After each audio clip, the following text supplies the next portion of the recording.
I do not believe that America is systematically racist. I am a second generation American. My grandparents both immigrated here, and the tendency might be to say, well, you know, your skin's light, you're white, so you haven't experienced maybe what some BIPOC people have experienced. However, all my grandparents had to do was open their mouth and immediately someone knew that they didn't belong. And they experienced prejudice and bias. And I think that absolutely prejudice, bias continues to exist in our country. But what I see as part of the problem in law enforcement and the way that things are communicated about law enforcement is that there's so much identity politics at play that we focus more on our differences as a nation than we do on all the things that we have that are similar to each other. And I'll give examples of traveling to other countries in the world, and America is not alone. There are, in the Hispanic culture, in Black culture, in European culture, there are pecking orders and things that people have in their mind in terms of, if you come from this place, I have a higher status than you do, that are just indicative of our fallen human nature, for lack of a better term. Now, I agree with you, Sean. My degree, my bachelor's is in sociology. I agree that there's a socioeconomic impact aspect for sure. I think that there is more of a tie to opportunities from an adolescent level that are offered to you in an indigent community compared to a more affluent community that contribute largely to a lot of these disparities.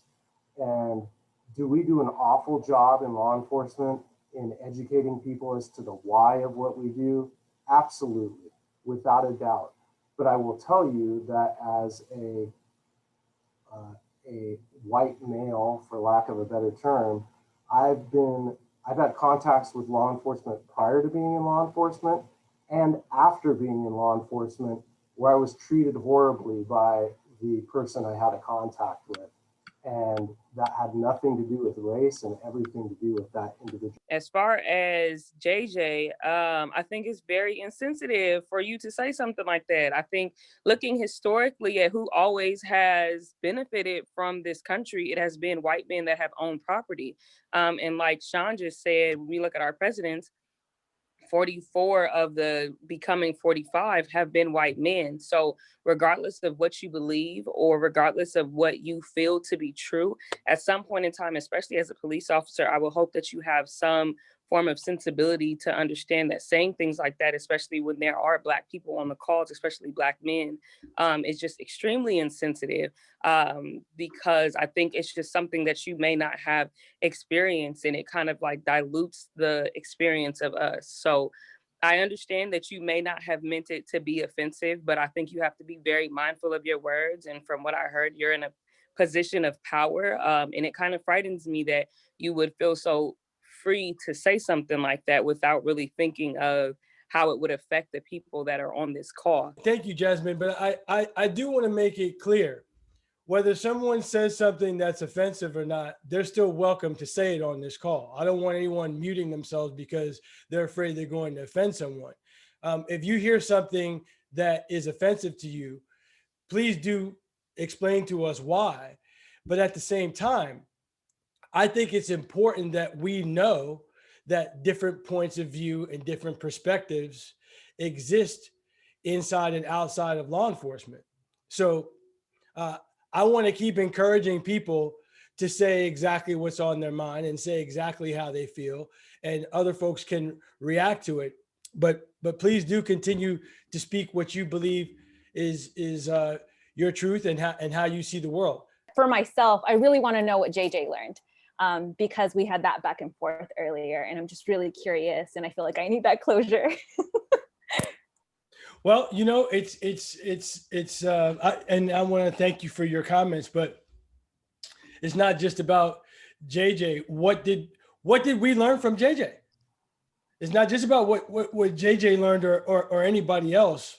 All when we're exposed to one another, it's a two-way street. It's always a two-way street, whether you're aware of it or not. So I want to definitely make sure that we all understand that. I've spent thousands of hours in this environment and with members of law enforcement, and it has changed me through education and through exposure, through listening. So thank you for sharing, Michelle. Jasmine, I love your profile. I love your profile picture, Jasmine. Thank you. Thank you.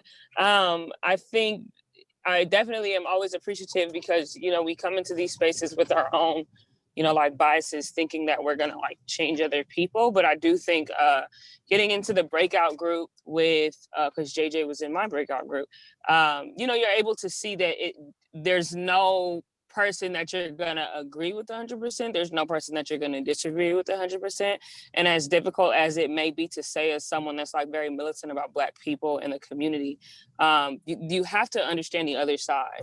And every time I get on these calls, it proves that more and more to me, especially today, you know, being a little ruffled by, you know, what JJ said, and then getting on the call and getting on the breakout session and hearing him say some things that I definitely agreed with and appreciated him saying. So it lets me know as like an activist, as a leader in my community, that there is another side, that we also have to like be understanding of the undoing that has to happen with them, and then also be understanding of the undoing that has to happen with us. So I'm definitely appreciative of the opportunity.